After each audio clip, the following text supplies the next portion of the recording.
Good morning students हम लोगों ने पिछले क्लास में पर्यावरण आंदोलन किस प्रकार हुआ, पर्यावरण का मुद्दा तथा भारत के बारे में हम लोग डिटेल्स जानकारी प्राप्त कर चुके हैं। चलिए स्टूडेंट्स, आज हम लोग पढ़ेंगे मूलवासी या जनजातीय लोगों तथा उनके अधिकार क्या है। सबसे पहले हम लोग पढ़ेंगे कि मूल निवासी और उनके अधिकार। 1982 संयुक्त राष्ट्र संघ द्वारा मूलवासियों को ऐसे लोगों का वंशज बताया गया है जो विश्व मौजूदा देशों में बहुत समय से रहते आ रहे थे। दूसरी संस्कृति या जातीय मूलक के लोग विश्व के दूसरे हिस्से से उस देश में आए और इन लोगों को अधीन बना लिया। किसी भी देश के मूलवासी आज भी उस देश की संस्थाओं के अनुरूप करने से ज़्यादा अपनी परंपरा, रीति रिवाज तथा अपने खास सामाजिक आर्थिक परंपरा के अनुरूप जीवन यापन करना पसंद करते हैं। मूलवासियों के विश्व राजनीति में लगभग 30 करोड़ मूलवासियों के हितों की पहचान की गई है। भारतीय आदिवासियों के अलावा लगभग 10 लाख मूलवासी चिली के पमामुसी लोग हैं।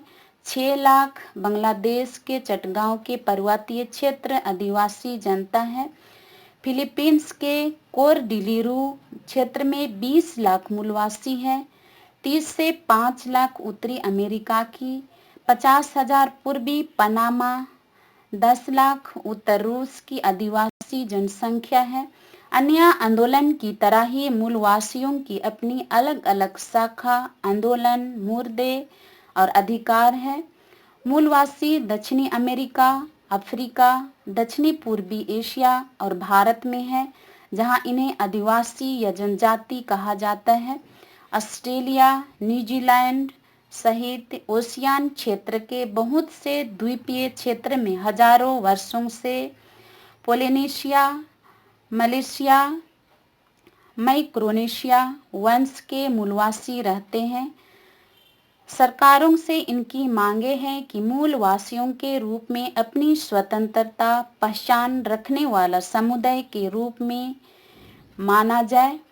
विश्व के अनेक देशों में कुछ ऐसे लोग पाए जाते हैं जहां शताब्दियों से वास करते रहे हैं, अपनी पुरानी सभ्यता संस्कृति को बनाए रखे हुए हैं तथा आधुनिक सभ्यता या जीवन शैली की दृष्टि से बहुत पिछड़े हुए हैं। उनकी अलग पहचान की जा सकती है। उनकी संख्या बहुत थोड़ी है, इसलिए वे देश के अन्य समुदाय के शासनाधीन रहते हैं। Australia, New Zealand, Philippine, Malaysia, Bharat, Sri Lanka, Africa के अन्य देशों में ऐसे लोगों की पहचान की जा सकती है। ये जनसमूह उपेक्षित रहे हैं, लेकिन 20वीं सदी के उत्तरार्ध में उन्होंने अपनी मांगे उठाकर अपनी विशिष्ट पहचान का गठन किया गया है। संयुक्त राष्ट्र ने इन परामर्शदात्री परिषद का दर्जा प्रदान किया है। जुलाई 2000 संयुक्त राष्ट्र की आर्थिक व सामाजिक परिषद ने मूलवासियों के मुद्दे पर एक अस्थायी मंच स्थापित किया है। इसका काम मूलवासियों के मुद्दों पर विचार करना, जो उनके आर्थिक व सामाजिक विकास, सांस्कृतिक, शिक्षा, पर्यावरण, स्वास्थ्य व मानव अधिकारों से संबंधित है। इनके अलावा महासभा ने 2005 से 15 की अवधि को विश्व के मूलवासियों के लिए दूसरे अंतर्राष्ट्रीय दशक की घोषणा किया है, जो इस प्रकार से है। पहला है भेदभावों को दूर करना तथा कानूनों, नीतियों, संसाधनों, कार्यक्रमों व योजनाओं को बनाए तथा इन्हें लागू करने में मूलवासियों की सहभागिता को प्रोत्साहन करना।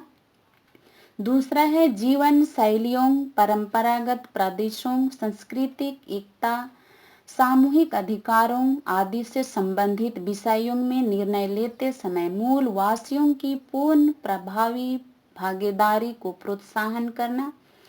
तीसरा है मूलवासियों की सांस्कृतिक, भाषा, विविधता के प्रति समान भाव रखते हुए विकास संबंधी नीतियों का मूल्यांकन करना। संयुक्त राष्ट्र की महासभा ने 13 सितंबर 2007 को मूलवासियों के अधीन की घोषणा अपनाई। इसमें उनके सांस्कृतिक परिचय, भाषा, रोजगार, स्वास्थ्य व शिक्षा के बारे में व्यक्तिगत सामूहिक अधिकारों का उल्लेख किया गया है। इस घोषणा में उनके प्रति भेदभाव की कामना की गई तथा उससे संबंधित मामलों में उनकी पूर्ण प्रभावी भागीदारी की कामना की गई। साथ ही यह भी कहा गया कि वे अपनी पृथक पहचान बनाए रखें तथा अपने तरीकों से अपना सामाजिक आर्थिक विकास करें। किसी भी देश में मूलवासियों या आदिम जातियों की संख्या थोड़ी हो सकती है, लेकिन अगर विश्व के अनेक देशों में ऐसी जनजातियों की संख्या गिनी जाए तो वह करोड़ों में हो सकती है।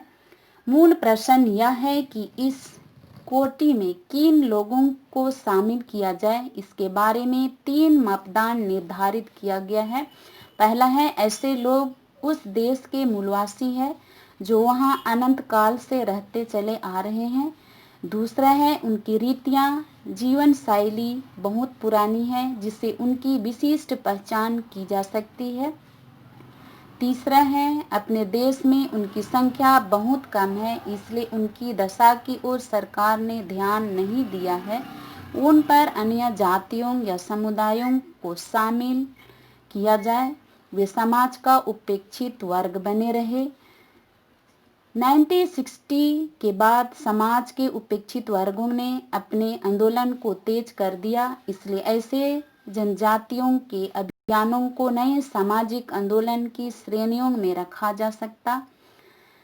कुछ राज्यों में ऐसे आंदोलन अधिक तीव्र हो गए हैं जिन्होंने स्वतंत्र पृथक राज्य बनने की मांग उठाई, जिससे वहां की सरकार ने उनका बलपूर्वक दमन किया है। श्रीलंका में तमिलों तथा रूस के चेचक नायक में मुसलमानों के आंदोलन को इस वर्ग में रखा गया है, लेकिन ऐसे आंदोलन को अल्पसंख्यकों के आंदोलन की तुलना नहीं कहा जा सकता है जो उस राज्य के आदिवासी नहीं है बल्कि वहां बस गए और अपने अधिकारों के लिए संघर्ष कर रहा है।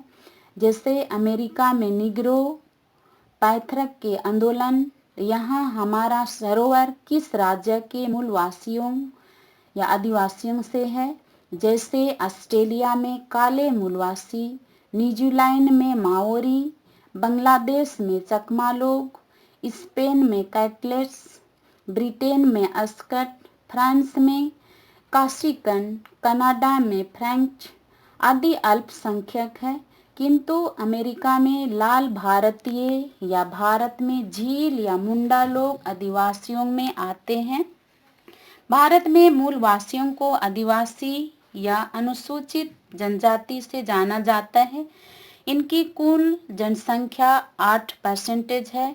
कुछ घुमंतू जनजातियों को छोड़कर आदिवासी अधिकांश जनजातियों अपने जीवन यापन के लिए कृषि पर निर्भर है। अब इनकी स्थिति पहले जैसे नहीं रही। सामाजिक, आर्थिक, सांस्कृतिक रूप से इनका काफी विकास हुआ है, लेकिन विभिन्न परियोजना के कारण इनका काफी विस्थापन भी हुआ है।